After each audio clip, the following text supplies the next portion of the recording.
নমস্কার বন্ধুরা, আজকের এই ভিডিওতে দেখে নেব আইপিএল এর ইতিহাসে সর্বোচ্চ ছক্কা মারা ব্যাটসম্যানদের সম্বন্ধে। নাম্বার 10 কারেন পোলার্ড, তিনি 179 ইনিংসে 223টি ছক্কা মেরেছেন। নাম্বার 9 আন্দ্রে রাসেল, তিনি 140 ইনিংসে 223টি ছক্কা হাঁকিয়েছেন। নাম্বার 8 কেএল রাহুল, তিনি 152 ইনিংসে 227টি ছক্কা মেরেছেন। নাম্বার 7 সঞ্জু স্যামসন, তিনি 185 ইনিংসে 234টি ছক্কা মেরেছেন। নাম্বার 6 ডেভিড ওয়ার্নার, তিনি 184 ইনিংসে 236টি ছক্কা মেরেছেন।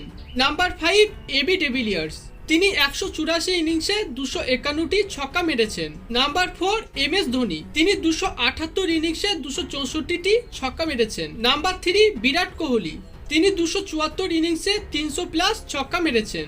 নাম্বার 2 রোহিত শর্মা, তিনি 276 ইনিংসে 310+ ছক্কা মেরেছেন।